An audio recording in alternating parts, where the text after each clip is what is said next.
إن الحمد لله نحمده ونستعينه ونستهديه ونستغفره ونعوذ بالله من شرور أنفسنا ومن سيئات أعمالنا من يهده الله فلا مضل له ومن يضلل فلا هادي له أشهد أن لا إله إلا الله وحده لا شريك له وأشهد أن محمدا عبده ورسوله اللهم صل وسلم على محمد وعلى آله وصحبه والتابعين بإحسان إلى يوم الدين وبعد.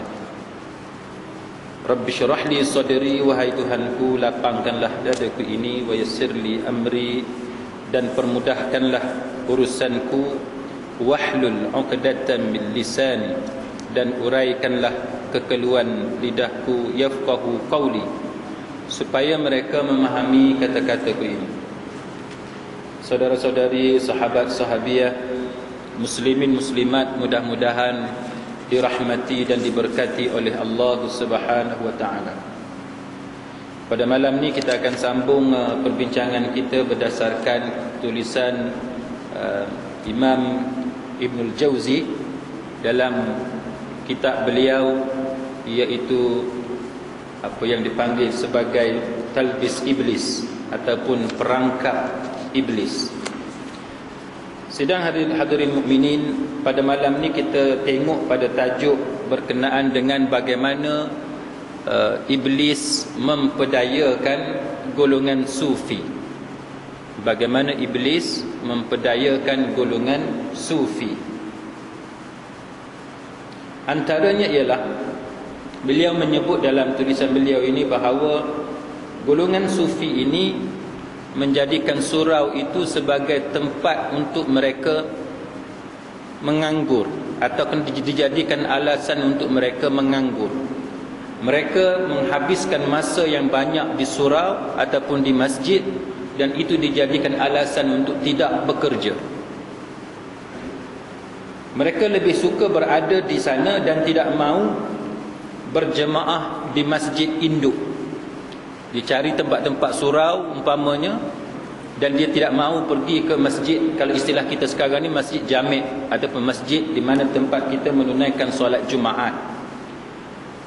Kemudian dinyatakan bahawa mereka menjadikan surau itu sebagai tempat asas ataupun sebab untuk mereka menganggur dan tidak mahu bekerja untuk mencari penghidupan. Padahal dia kata bahawa mereka memanjakan diri mereka, badan mereka sebagaimana binatang, sebagaimana haiwan memanjakan dirinya. Kalau kita tengok misalnya kucing umpamanya, maka sebagaimana kucing duk jilat bulu dia dan sebagainya, maka Imam Ibnul Jauzi ni dia buat perbandingan seperti itu. Dia buat perbandingan seperti itu.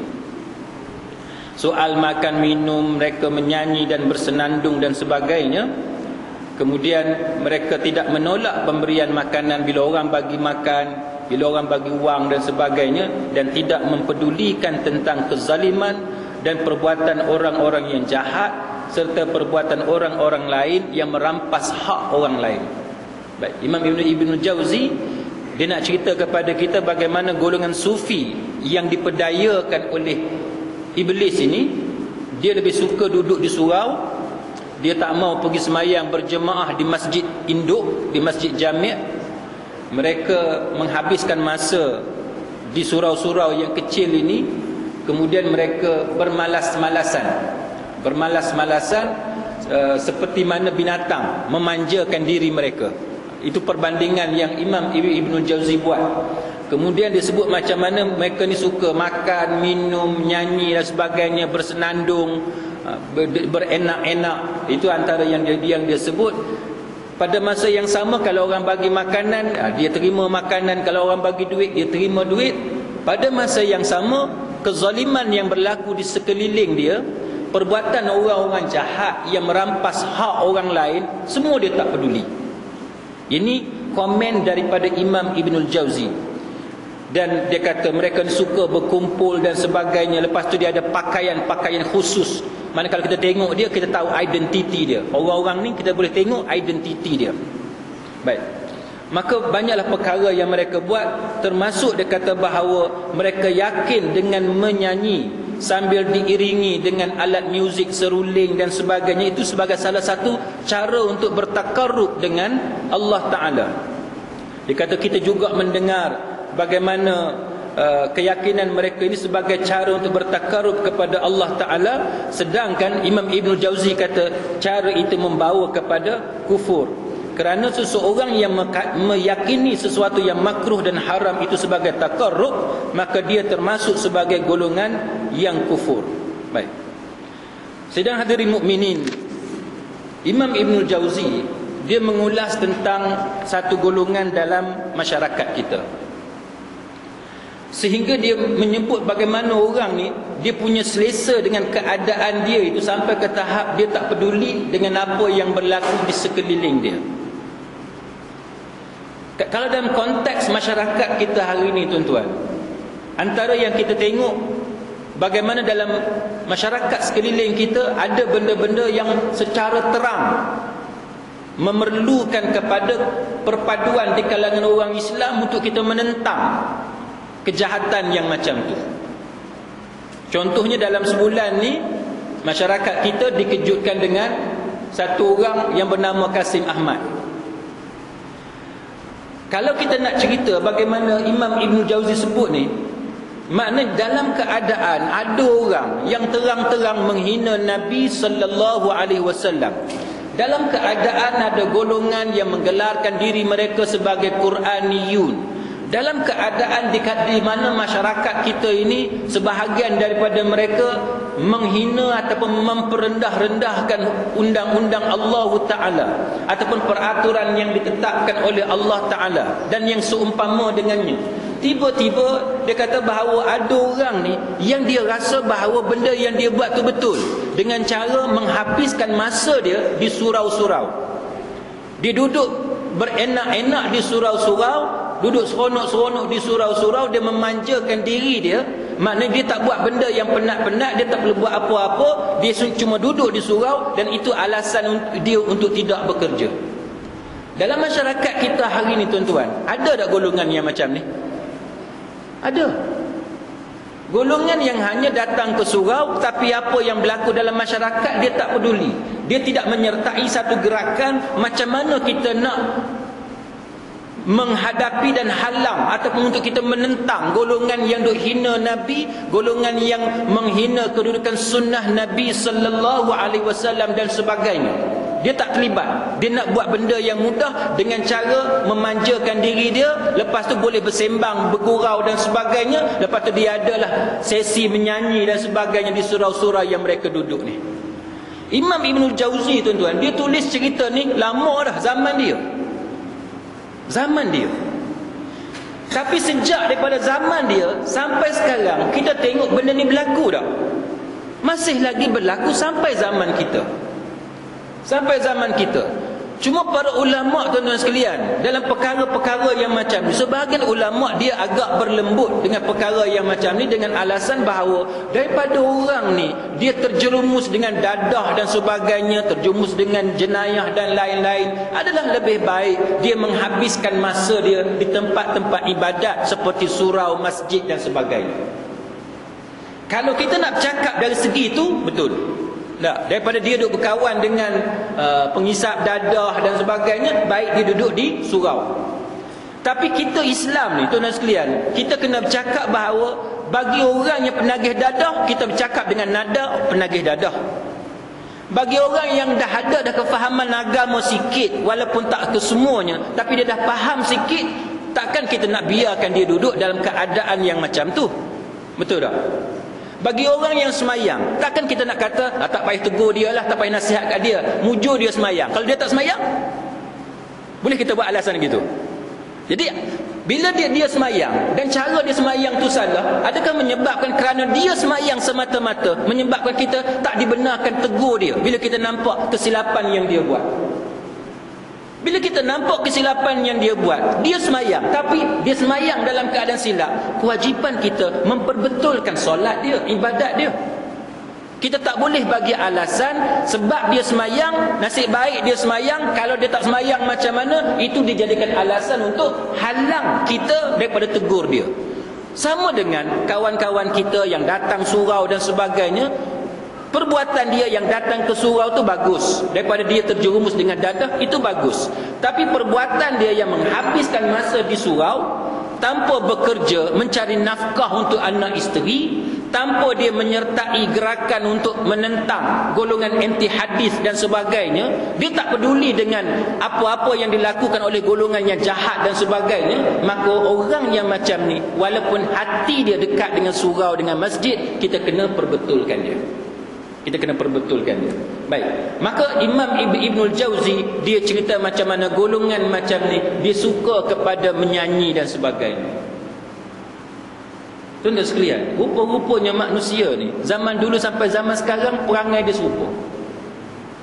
Perangai dia sama.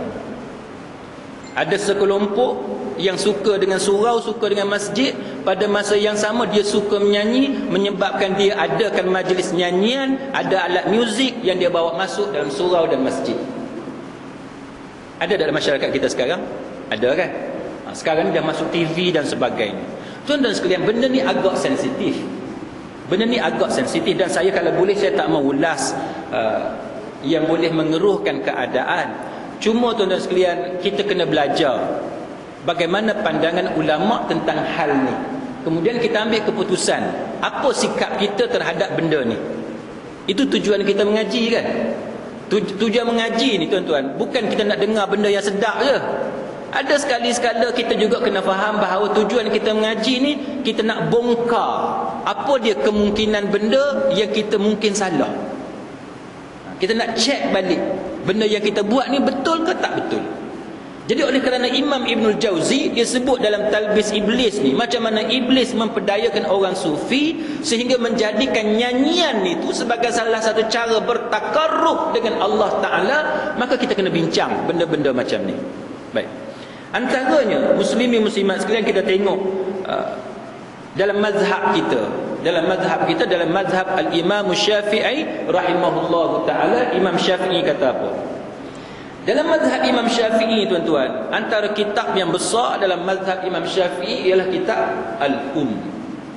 Kitab Al-Um, bahasa Melayunya kitab induk. Ummu ni, ummi ni, mak, makna dia mak. Tapi kalau kita nak terjemah cara betulnya, tu makna dia induk, kitab induk. Baik. Dalam kitab Al-Um, tuan-tuan sekalian, Al-Imam Syafi'i rahimahullahu ta'ala, dia sebut apa?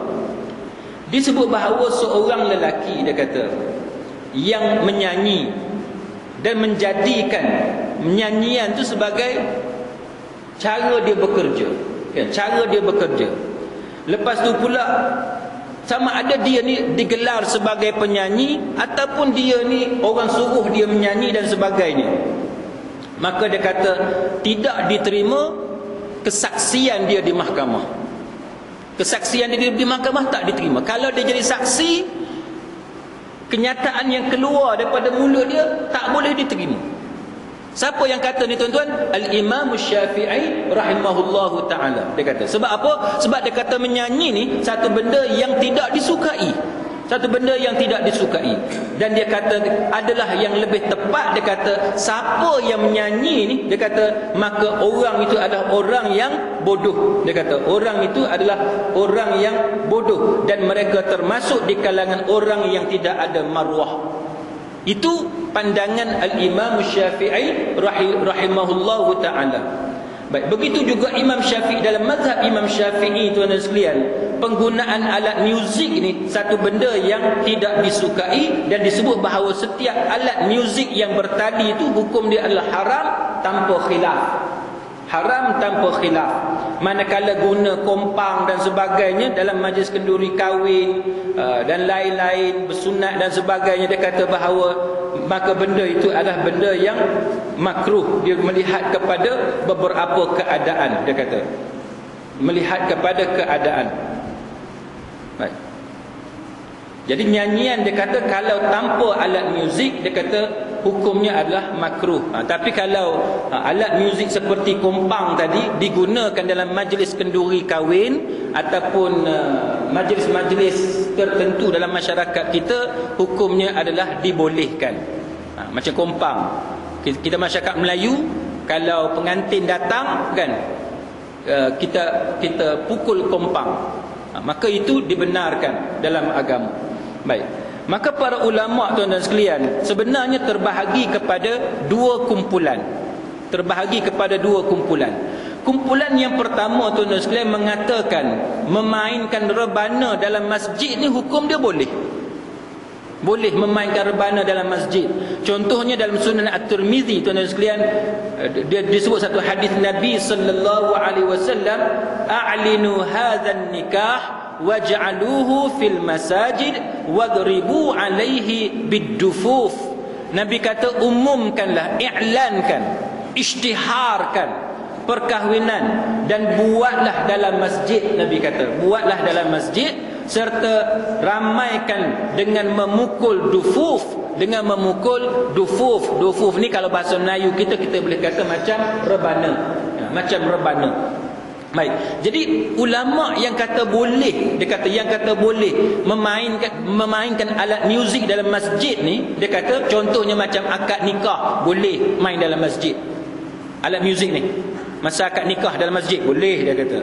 Ataupun memainkan alat muzik dalam masjid macam pembacaan Maulidur Rasul, macam yang duk berlaku dalam negara kita kan sekarang ni. Dia kata boleh. Sebabnya nas tadi, dia kata berdasarkan nas tadi, a'linu hadzal nikah waj'aluhu fil masajid wadribu alaihi bid-dufuf. Nabi kata, maka dia kata berdasarkan hadis ni mereka berpendapat bahawa dalam keadaan tertentu, majlis-majlis tertentu, boleh kita memainkan alat muzik dalam upacara tertentu dalam masjid. Dia kata boleh. Itu antara pandangan tuan-tuan sekalian. Maka dia kata bahawa, sebab apa tuan-tuan? Syekh Al-Muhallab kata apa? Sebab dia kata bahawa semua benda, semua perbuatan yang dilakukan dalam masjid, yang mana tujuan dia untuk kemanfaatan orang Islam, untuk manfaat agama, boleh buat dalam masjid. Dia kata boleh. Qadhi Iyad juga memberikan pendapat yang sama. Dia kata dengan syarat perbuatan kita tadi tidak menghina kemuliaan masjid. Maka kita tengok dalam masyarakat kita hari ini, kalau tuan-tuan berpegang kepada pendapat yang pertama kata boleh. Contohnya kita selawat, sambil selawat kita pukul gendang, contohnya. Pendapat yang pertama kata boleh. Sambil kita selawat, berqasidah dan sebagainya, kita pukul beberapa alat muzik tertentu. Jawapannya dia boleh, dia kata, sebab untuk manfaat masyarakat. Manfaat macam mana? Masyarakat ni, kalau kita buat kuliah contohnya kan, berapa ramai datang? Contohlah kan, berapa ramai datang? Adalah ustaz 20 orang, 30 orang kan. Tapi kalau panggil artis, Haliza apa, siapa tak tahu nama kan, panggil artis tu ramai orang datang kan. Maknanya nak tarik orang tak boleh panggil ustaz saja, dia kena panggil artis.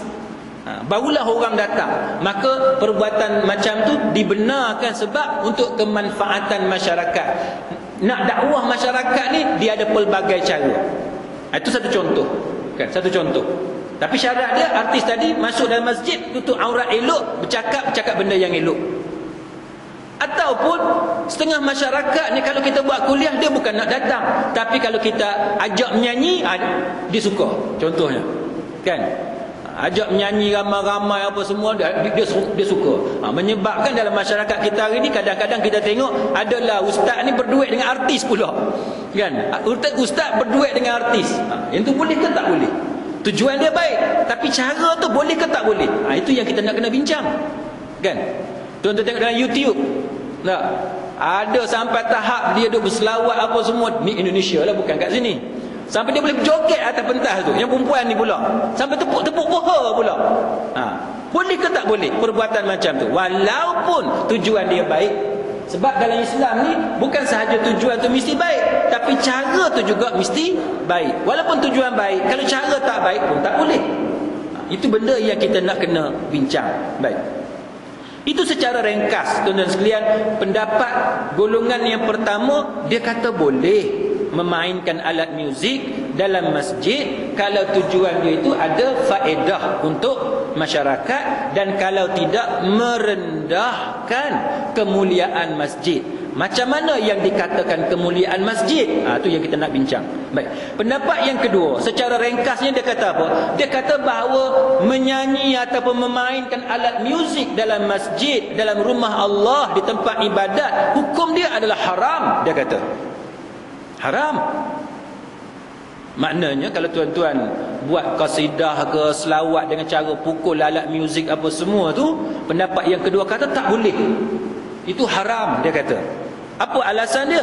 Alasan dia kata bahawa masjid bukanlah tempat keramaian dengan memukul alat muzik, tapi dia kata masjid adalah tempat khusus untuk beribadat. Masjid tempat khusus untuk beribadat.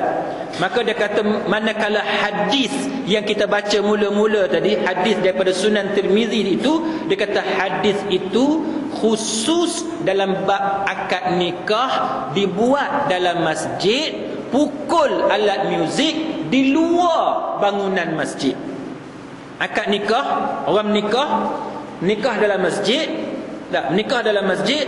Bila time nak pukul alat muzik tu, pukul dekat luar masjid, jangan duk main dalam masjid. Itu pendapat yang kedua. Contohnya siapa yang kata macam ni tuan-tuan? Al-Imam As-Suyuti. Dan Imam As-Suyuti salah seorang ulama yang hebat, tuan-tuan sekalian. Dia kata apa? Dia kata di antara perkara-perkara karut, perkara yang diada-adakan oleh manusia, dia kata antaranya ialah menari, menyanyi dalam masjid. Imam Suyuti kata benda hak masyarakat duk buat, Nabi tak buat tapi dia duk buat.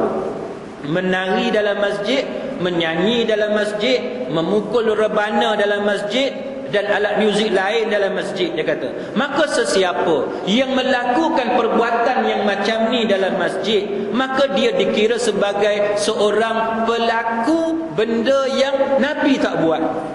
Benda hak Nabi tak buat, tapi dia duk buat benda-benda hak Nabi tak buat, dia kata. Dan sesat, orang macam ni sesat, dia buat benda yang karut, patut baginya diusir keluar dan patut baginya dipukul. Imam Suyuti kata patut orang macam ni dipukul kerana dia telah memperendah-rendahkan perintah Allah Ta'ala supaya memuliakan masjid. Allah Ta'ala perintah kita ni kena muliakan masjid. Maka dia kata apa? Imam Suyuti ambil dalil daripada surah An-Nur. Surah An-Nur ayat 36, di mana fi buyutin adzinallahu an turfa'a wa yudhkara fiha ismuh, bertasbihlah, mensucikan Allah Ta'ala di masjid-masjid yang telah diperintahkan untuk dimuliakan dan disebut namanya di dalamnya. Maknanya fungsi masjid apa dia? Iaitu mensucikan Allah Ta'ala dan untuk dimuliakan dan disebut nama Allah Ta'ala dalam tu. Tiba-tiba dalam YouTube kita tengok ada satu tempat di Pahang ke di mana, tak? Siap boleh menari lagi tuan-tuan kan? Dia huyung ayam dia duduk menari. Kita tengok pun kita terkejut tuan-tuan tengok. Ada juga jenis macam ni. Tuan-tuan. Soalannya boleh ke tak boleh? Kita berzikir macam tu, berselawat macam tu, kita memuji Allah Ta'ala dengan cara macam tu. Adakah cara macam tu menghina masjid ataupun tidak? Bagi Imam As-Suyuti, dia kata perbuatan macam tu adalah perbuatan yang memperendahkan perintah Allah Ta'ala supaya memuliakan masjid. Masjid tak boleh kita duduk menari dalam tu. Itu pandangan Imam As-Suyuti. Sampai tahap dia kata, siapa yang duk buat kerja lagu ni, kita kena halau dia keluar dan kita boleh pukul dia. Itu pandangan Imam As-Suyuti, tuan-tuan sekalian. Kalau tuan-tuan tu nak pegang mana? Kan? Satu pihak, tuan-tuan sekalian, dia kata niat dia baik. Okey, niat dia baik. Yang tu kita tak petikai, niat tu baik. Pada masa yang sama, ya, kesannya bagus, orang ramai datang, kan? Manusia ni tuan, bila menyanyi ramai, kan? Bila menyanyi ramai, Kan? Biasalah. Kalau suruh baca Quran, belajar tajwid, tinggal berapa orang? 5 orang. Semua pakat lari habis. Pasal apa? Takut tok guru tegur. Apa betul? Makhraj tak betul lah, apa ni idgham tak betul lah dan sebagainya. Maka pakat lagi, tinggal 4-5 orang je. Sebab tu kita tengok kelas tajwid di kebanyakan masjid hidup apa? Segan mati tak mau. Di kebanyakan masjid lagu tu lah, hidup segan mati tak mau. Tapi kalau kita buat benda-benda yang artis ada, menyanyi apa semua, penuh ramai orang dengan budaknya, dengan mak budak dan sebagainya. Betul, ada manfaat, ramai orang datang. Tapi soalan dia, adakah para ulama setuju ke tak setuju dengan cara macam ni berdasarkan kepada Quran dan hadis? Itu yang kita nak belajar, tuan-tuan sekalian. Sebab kita tak mau termasuk dalam golongan yang Imam Ibnul Jauzi kata, golongan sufi yang menghabiskan masa dia di rumah Allah Ta'ala dengan keyakinan benda yang dia buat tu bertakarrub dengan Allah Ta'ala, tapi sebenarnya dia tidak bertakarrub dengan Allah Ta'ala. Yang tu yang kita tak mau. Kita nak dekatkan diri kita kepada Allah ni, kalau boleh cara kita tu bagi cantik. Bagi cantik. Kalau boleh cara kita tu ulama tak petikai. Ulama tak petikai. Bila ulama petikai itu sebab kita nak belajar ni tuan-tuan, supaya benda yang kita buat tadi tidak termasuk dalam jerat syaitan, dalam perangkap iblis. Mungkin tuan-tuan akan kata, ustaz, macam mana perangkap iblis? Kita duduk selawat, kita duduk berzikir, macam mana perangkap iblis? Tuan-tuan tahu macam mana perangkap iblis? Tu dalam YouTube tu yang tuan-tuan boleh tengok tu. Bukankah itu perangkap iblis? Dia jemput perempuan tu naik atas pentas, dia menyanyi berjoget bersama. Padahal tu selawat. Tuan-tuan boleh bayang tak macam mana selawat tu, asalnya selawat tiba-tiba boleh jadi maksiat. Itu perangkap iblis. Itu yang kita nak kena bincang, sedang hadirin mukminin. Baik. Maka dia kata bahawa yang dikatakan rumah Allah Ta'ala itu adalah masjid. Dia kata Allah Ta'ala memerintahkan kita ni memuliakan masjid, jaga masjid daripada kotor, daripada najis. Nak tanya tuan-tuan, boleh tak tuan-tuan duduk dalam rumah Allah, dalam surau, dalam masjid, tuan-tuan korek ibu jari kaki? Boleh tak? Duduk main ni, ustaz duduk kuliah kat depan ni, dia menyandar kat dinding. Bukan nak kata siapa menyandar kat dinding. Jangan salah faham. Contohnya duduk kat belakang, duduk kat belakang, dia duduk cari satu sudut yang ustaz tak nampak dah. Dia duduk dengar ustaz, sambil duduk dengar ustaz, yang jari tangan dia duduk korek apa ni, ibu jari kaki. Duduk korek ibu jari kaki, dia duduk tengok orang, dia cium. Dia korek, dia main-main ibu jari kaki, dia cium. Busuk. Busuk dia cium lagi. Lepas tu dia jentik. Dia jentik. Bukankah itu mengotorkan surau? Bukankah itu mengotorkan masjid? Tuan-tuan tengok, ada orang, saya tengok banyak kali, dia duduk main dengan kuku kaki dia, dia tarik kuku kaki dia, dia biar je atas kapet masjid. Ada tak? Ada perbuatan macam tu. Itu tak kira yang duduk main dengan hidung dia. Dia tengok orang tak perasan kat dia, duduk mengadap kat ustaz kat depan ni, dia mula korek hidung sikit-sikit. Kita duduk perhati daripada jauh, kita nampak dia duduk buat tu. Dia rasa tak ada orang tengok, dia duduk gentel macam tu kan. Lepas tu dia jentik tu. Dalam masjid tuan-tuan, tak boleh. Itu mengotorkan rumah Allah Ta'ala. Tak boleh tuan-tuan. Tuan-tuan nak buang apa benda yang kat hidung dan sebagainya, itu dalam toilet tuan-tuan sekalian. Jangan kita duduk buat kerja yang tak senonoh. Ada orang dekat meja makan pun dia duduk buat kerja lagu tu. Dia dah jadi tabiat. Kita makan pagi dengan dia, hilang selera nak makan roti canai. Pasal apa dia duduk main hidung dia? Tuan-tuan jangan. Nak clearkan hidung di tempat yang sesuai. Contohnya masa nak mandi, masa tu buatlah puas-puas tuan-tuan sekalian. Jangan kita buat depan orang. Kemudian dia kata hendaklah mengelak masjid daripada hingus, ludah, bau, busuk dan sebagainya, nasyid-nasyid, syair di dalamnya. Ini contoh pandangan yang kedua, tak menerima nasyid dimainkan dalam masjid, syair dimainkan dalam masjid, nyanyian dalam masjid, tarian dalam masjid. Dan sesiapa yang menyanyi di dalam masjid, menari dalam masjid, maka dia sesat dan menyesatkan, dan dia berhak diberikan hukuman. Imam Suyuti kata berhak diberikan hukuman sebab dia sesat dan menyesatkan. Maka sidang hadirin mukminin, ringkasan ini menunjukkan kepada kita bahawa dia ada perbezaan pendapat di kalangan ulama. Pihak yang pertama kata boleh dibuat dalam masjid, pendapat yang kedua kata tak boleh dibuat dalam masjid. Tuan-tuan nak pakai hak mana? Nak pakai hak mana? Ustaz lah senang. Tak payah tanya kami, ustaz lah senang. Ya, banyak orang kita lagu itulah. Kan? Baik. Maka kita nak bincang tajuk ni tuan-tuan, sebab kita nak bincang secara detail kalau boleh. Baik. Tapi kita ada dalam 15 minit. Tapi saya pergi point by point tuan-tuan sekalian, sebab kita nak tahu sebenarnya macam mana para ulama ni dia boleh sampai kepada pendapat dia. Yang pertama kata boleh, yang kedua kata tak boleh. Antaranya tuan-tuan sekalian, yang mengharamkan nyanyian itu tuan-tuan sekalian, dia menggunakan dalil dalam surah Luqman. Surah Luqman, surah yang ke-31 ayat yang ke-6. Luqman ni sebahagian ulama kata dia bukan nabi, sebahagian mufassirun kata dia nabi. Tapi pendapat yang kuat menunjukkan bahawa Luqman adalah seorang yang soleh. Dia bukan nabi. Walaupun ada pandangan yang kata dia nabi, itu tak apalah. Baik.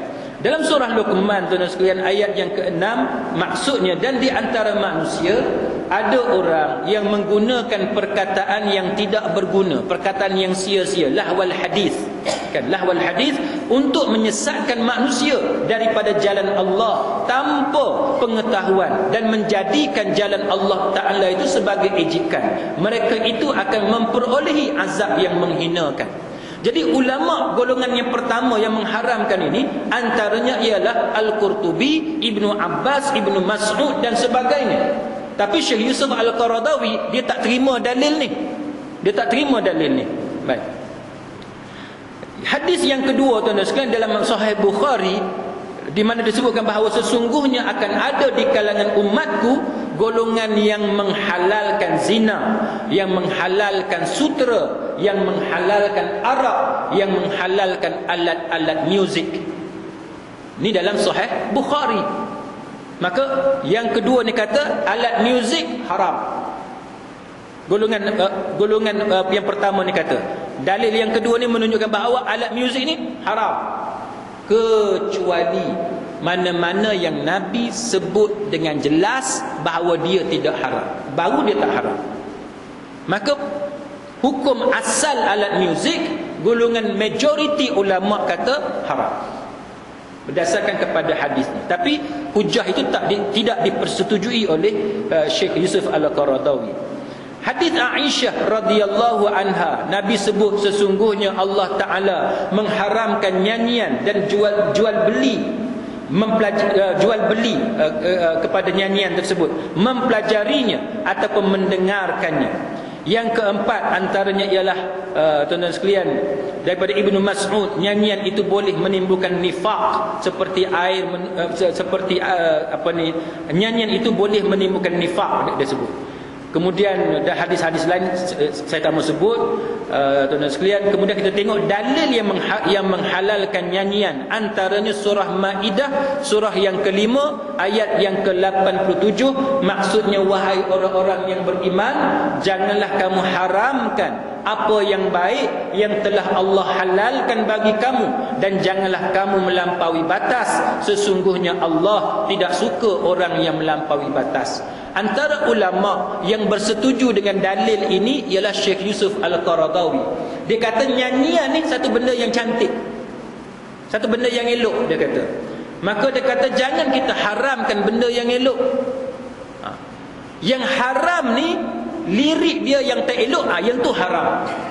Ataupun penyanyi yang mendedahkan aurat, yang tu haram. Tapi semata-mata nyanyian, Syekh Yusuf Al-Qaradawi dia ambil ayat Quran ni sebagai dalil bahawa kita tak boleh haramkan benda yang elok. Sebab menyanyi ni dia seni kata dia cantik, kita lagukan dia, kita sebut dengan cara yang elok, maka dia kata itu antara benda yang baik yang tak sepatutnya kita haramkan. Kita haramkan benda lain yang mengiringi nyanyian tu yang tak elok. Kan? Contohnya nyanyian yang ada penari, umpamanya penari perempuan, kita orang lelaki tengok perempuan ajnabi menari, itu haram. Dia kata jadi yang haram tu yang tu, bukannya nyanyian itu. Itu antara golongan yang kedua, tuan-tuan sekalian. Kemudian dalam peristiwa lain dalam Bukhari, tuan-tuan sekalian, disebut bahawa Nabi sallallahu alaihi wasallam mendatangi pesta majlis perkahwinan Rubai binti Muawwidh. Dia kata, lalu baginda duduk seperti dudukmu denganku. Lalu dia mulai dengan beberapa hamba perempuan kami memukul gendang, dan mereka menyanyi dengan memuji orang yang mati syahid pada perang Badar. Tengok nyanyian yang Nabi duduk dalam majlis perkahwinan tu, nyanyian memuji orang yang mati syahid dalam perang Badar. Tiba-tiba salah seorang di antara mereka berkata, di antara kita ada Nabi sallallahu alaihi wasallam yang mengetahui apa yang akan terjadi pada masa depan. Maka Nabi bersabda dekat orang tu, dia kata, tinggalkan pembohongan itu, teruskanlah apa yang kamu nyanyikan tadi. Ini dalam Sahih Bukhari, tuan-tuan sekalian, daripada Aisyah radhiyallahu anha.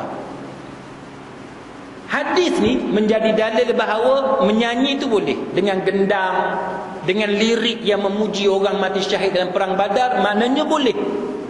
Tapi hadis ni juga dijadikan dalil bahawa Nabi tak tahu benda yang akan berlaku pada masa depan. Nabi tak tahu. Sebab Nabi kata tinggalkan pembohongan itu. Orang tu kata bahawa antara kita ni ada Nabi yang mengetahui benda apa nak jadi pada masa depan. Nabi kata tak.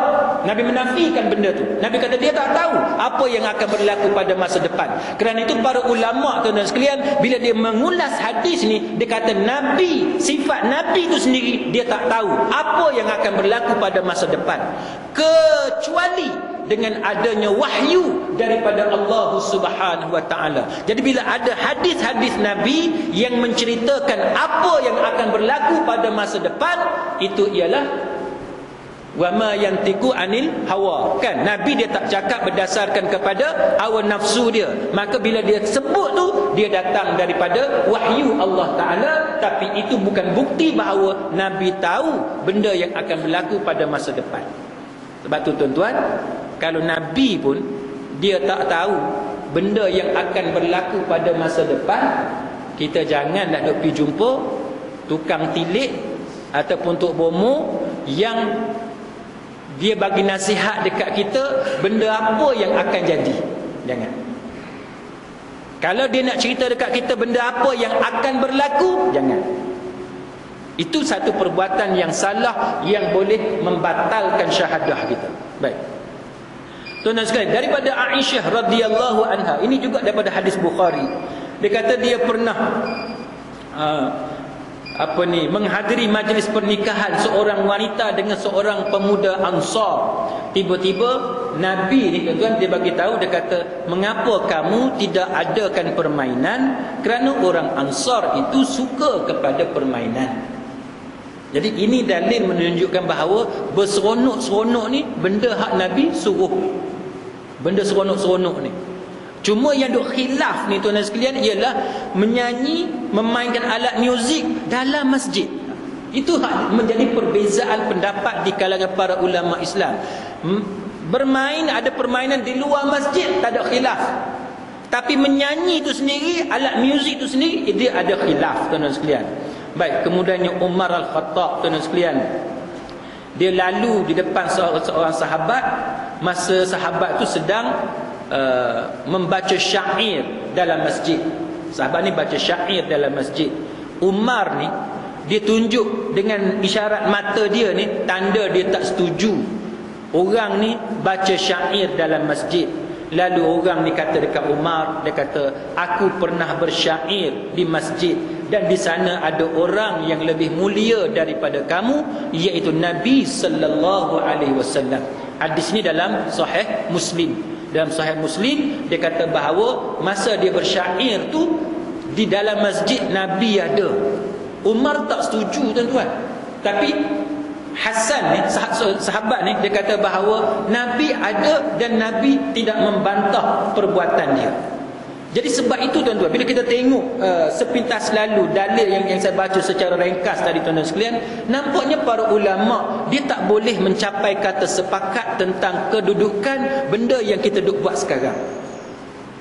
Cuma bila kita tengok benda-benda macam ni, muslimin muslimat sekalian, kita nak pilih hak mana? Kita nak pilih yang mana? Antaranya kita tengok tuan-tuan sekalian, Imam Asy-Syaukani, tuan-tuan sekalian, Imam Asy-Syaukani dia sebut tentang contohnya bagaimana Al-Imam Syafi'i rahimahullahu ta'ala. Baik. Dia kata bahawa kalau berlaku pertentangan dalil, Quran dengan Quran, Quran dengan hadis, hadis dengan hadis, berlaku pertentangan, dia kata, maka kalau boleh kita cantumkan benda tu. Caranya macam mana? Maknanya bahawa nyanyian tu haram, tapi ada juga nyanyian yang dibolehkan. Alat muzik tu haram, tapi ada alat muzik yang dibenarkan berdasarkan kepada dalil-dalil yang ada. Sebab itu dia kata bahawa antara cara yang lebih tepat ialah kita pakai semua dalil-dalil tadi, jangan kita tolak. Jangan kita tolak, tapi kita pakai dalil-dalil tadi. Maka hendaklah kita melihat kepada bagaimana dalil itu dia bercakap. Ada dalil itu dia bercakap secara umum. Contohnya tentang buruknya alat muzik, maka alat muzik itu buruk. Tapi bila datang satu dalil dalam soal akad nikah dan dimainkan, dipukul, rebana contohnya, maka para ulama kata caranya ialah bahawa rebana dalam majlis perkahwinan itu adalah pengecualian daripada hukum umum larangan bermain alat muzik. Itu cara kita nak harmonikan perbezaan dalil yang ada. Jadi kita secara umum tak boleh, tapi dalam masa-masa tertentu, kalau ada orang kahwin dan sebagainya, boleh kita pasang rakaman orang menyanyi dan sebagainya. Tengoklah kita pilih lagu apa. Sekarang ni dah banyak pilihan kan. Apa ni, lagu orang putih pun ada dalam untuk yang sesuai dengan syariat. Dalam apa ni, nyanyian yang Melayu pun ada dan sebagainya. Baik. Maka daripada situ tuan-tuan sekalian, secara ringkasnya, nyanyian itu haram berdasarkan kepada dalil yang mengharamkan nyanyian. Itu secara ringkas kesimpulan yang kita boleh buat. Iaitu nyanyian yang macam mana? Nyanyian yang disertai dengan maksiat ataupun perkara mungkar. Contohnya dari segi kata-kata, lirik dia tu, ataupun perbuatan penyanyi tu, ataupun perbuatan dalam majlis itu, ataupun ada benda lain yang bersama-sama dengan majlis, macam arak, zina, nampak aurat, ikhtilat, campur gaul antara lelaki perempuan, ataupun syair yang bertentangan dengan syarak, seperti mengajak bercinta anak muda tanpa pernikahan, pergaulan bebas, mempromosikan sekularisme, liberalisme dan sebagainya. Nyanyian yang halal pula macam mana tuan-tuan? Nyanyian yang halal ialah nyanyian yang ada dalil yang menghalalkannya. Contohnya ialah nyanyian yang kita sebut tadi, nyanyian yang memuji orang yang mati syahid dalam perang Badar, itu boleh. Lirik-lirik yang diragui, yang ulama berselisih pendapat, yang tu baik kita elak. Contohnya dalam masyarakat kita hari ini pernah timbul satu masalah tentang lirik yang menyatakan tentang Nur Muhammad, kan, cahaya Muhammad. Jadi benda-benda yang menyebabkan perbezaan pendapat itu kalau boleh kita elakkan. Kalau boleh kita elakkan. Baik, kemudian dia kata bahawa nyanyian yang bersih daripada maksiat, nyanyian yang bersih daripada kemungkaran, yang memuji sifat Allah Ta'ala, itu adalah halal, itu adalah harus. Mendorong orang mengikuti sunnah Nabi dan sebagainya, maka itu adalah harus. Kemudian mendengar nyanyian lain pula tuan-tuan. Mendengar nyanyian dia tak sama dengan orang yang menyanyi. Baik, mendengar nyanyian hukum asalnya ialah boleh. Hukum asalnya boleh. Baik, contohnya tuan-tuan sekalian, mendengar nyanyian ni dia ada macam kita dengar sahaja, ataupun kita dengar bersama-sama dengan penyanyi tu, kita menyanyi sekali. Ataupun kita dengar orang tu menyanyi direct depan dia, ataupun kita mendengar nyanyian daripada media, daripada radio contohnya, daripada laptop, daripada handphone dan sebagainya, maka hukum dia berbeza. Jadi para ulama' tuan-tuan sekalian, saya ringkaskan para ulama' contohnya disebut bahawa mendengar secara interaktif, mana kita menyanyi sekali dan sebagainya, dia kata bahawa dalam keadaan macam tu, dia kata maka perbuatan yang macam ni dia bergantung kepada keadaan yang ada. Kalau kita menyanyi sekali dalam majlis berkenaan, penyanyi tadi mendedahkan aurat, maka hukumnya adalah haram. Baik, adapun kalau orang tu menyanyi dan nyanyian tadi haram dan berlaku ikhtilat, bercampur gaul antara lelaki dan perempuan, maka hukumnya adalah haram dan sebagainya. Main alat muzik dan sebagainya tuan-tuan sekalian, maka sebagaimana yang kita sebut tadi, secara umumnya alat muzik tadi adalah hukumnya adalah haram, kecuali benda-benda yang Nabi sebut dengan jelas seperti masa pernikahan, menggunakan rebana dan sebagainya. Maka para ulama mempunyai perbezaan pendapat yang banyak dalam hal ini. Baik, jadi sidang hadirin mukminin, secara ringkasnya kita nak ambil sikap yang macam mana tuan-tuan sekalian. Apa yang saya boleh saya sebut kepada tuan-tuan sekalian ialah, dalam agama ni apabila berlaku perbezaan pendapat kalau antara sunat dengan wajib, contohnya antara sunat dengan wajib, tuan-tuan tengok dalil itu bagi tuan-tuan nampak lebih kurang sama dari segi dalil. Kalau tuan-tuan nampak ada satu kuat, ada satu lemah, sudah tentu tuan-tuan wajib ambil yang kuat. Tapi yang saya sebut ni, kalau tuan-tuan tengok dari segi dalil sama kuat, maka adalah lebih baik, kalau tidak menyusahkan kita, tidak ada halangan, kita ambil pendapat yang mewajibkan benda tu. Itu cara kita ihtiyat, kita berhati-hati. Sama juga kalau pendapat yang kata satu kata haram, satu kata makruh, dan tuan-tuan tak pasti antara dua pendapat ni pendapat mana yang lebih kuat, maka lebih baik kita ambil pendapat yang kata haram. Contohnya isap rokok, kan? Minta maaf lah, rokok juga kena, kan? Antaranya isap rokok. Walaupun bagi saya, kalau tuan-tuan tanya saya kata bagi saya fakta menunjukkan bahawa rokok tu haram. Tapi saya buat contoh andaian kepada tuan-tuan. Katalah tuan-tuan rasa, ustaz bagi saya tak clear ustaz, sama kuat dalil dia. Kalau tuan-tuan rasa sama kuat, satu kata haram, satu kata makruh, jalan paling selamat apa dia? Sudah tentu kita memilih pendapat yang kata dia haram. Sama juga dalam masalah kita bawa orang menyanyi dalam masjid, dalam surau, pukul alat muzik dan sebagainya. Imam Syafi'i sendiri tak berapa setuju, tak bersetuju tuan-tuan. Imam Suyuti sebut dengan jelas di permulaan kuliah kita tadi bahawa kita hendaklah halau dia, pukul dia. Imam Suyuti sangat tidak menyukai perbuatan itu. Maka benda ni antara harus ataupun makruh dengan haram. Antara dua ni tuan-tuan sekalian, kita nak pilih yang mana? Kalau kita tuan-tuan rasa dari segi dalil itu tidak jelas, maka adalah lebih baik kita memilih pendapat yang mengharamkannya, kerana kita bimbang dia bawa kepada benda yang tak elok, kan? Dia bawa kepada benda yang tak elok. Ustaz, tak ada benda tak elok ustaz, semua elok, semua pakai jubah, semua pakai serban. Dia bukan lagu tu. Dia bukan lagu tu. Benda yang tak elok ni bukan semata-mata pakai serban, pakai jubah. Kita nak kena tengok benda yang berlaku dalam majlis tu. Benda yang berlaku dalam majlis ni, sampai ke tahap dia mendakwa bahawa Nabi datang dalam majlis dia, ni sudah karut. Ni sudah karut. Walaupun mungkin kata-kata ya, asalnya hukum dia khilaf. Ulama ada yang kata haram, ada yang kata makruh, ataupun ada yang kata harus. Tapi bila sampai ke tahap mendakwa Nabi hadir dalam majlis dia, itu sudah karut tuan-tuan. Bila karut ni, itu yang boleh menyesatkan manusia. Tak payahlah kita kata pakai serban, pakai jubah, kan? Kalau kita nak cerita macam tu, bagaimana dengan iblis? Tak, iblis asalnya dia taat, tapi kemudian dia kufur kepada Allah Ta'ala dan disesat dengan sesesat-sesatnya tuan-tuan. Jadi sebab tu kita dalam perkara agama ni hendaklah kita berhati-hati dengan perkara macam ni.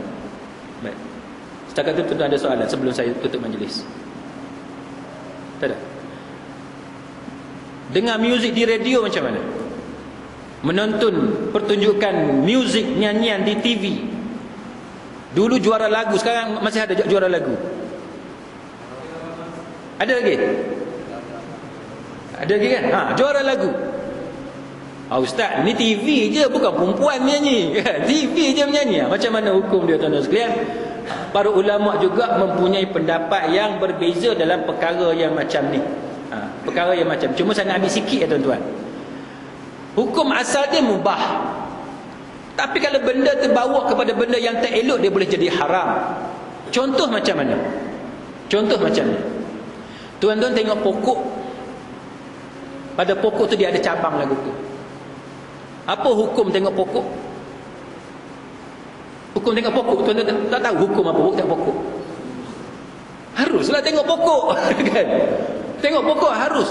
Tiba-tiba kita punya kotor pemikiran ni, cabang pokok lagu tu kita pergi bayang peha perempuan. Punya kotor pemikiran tu. Apa boleh jadi tuan? Apa boleh jadi? Dia boleh jadi benda harus tadi, dia boleh bertukar jadi makruh, dan kalau lagi teruk dia boleh bertukar jadi haram. Tuan-tuan faham tak benda tu? Kan? Pokok ni tak salah tengok pokok.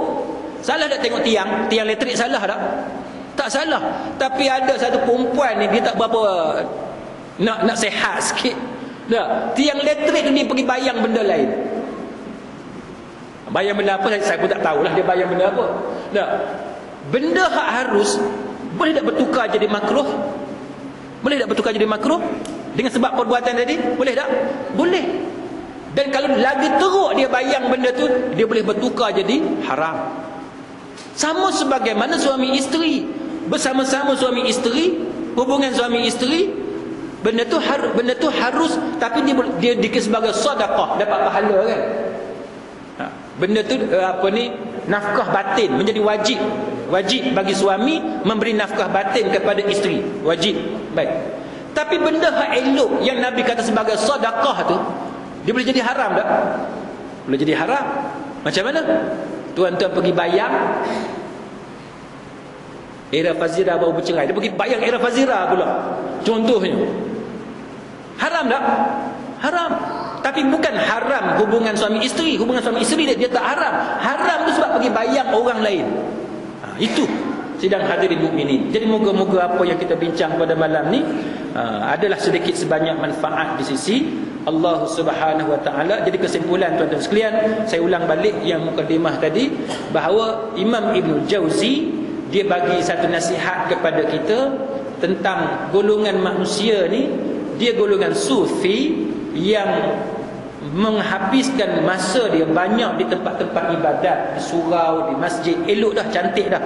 Tapi benda yang cantik, yang elok ni, dia boleh jadi tak elok. Kenapa tak elok? Sepatutnya bila dia habiskan masa di surau, di masjid, baca Quran, semayang dan sebagainya, mengaji, ikut kuliah dan sebagainya, habis yang tu keluar pergi cari rezeki. Itu sepatutnya.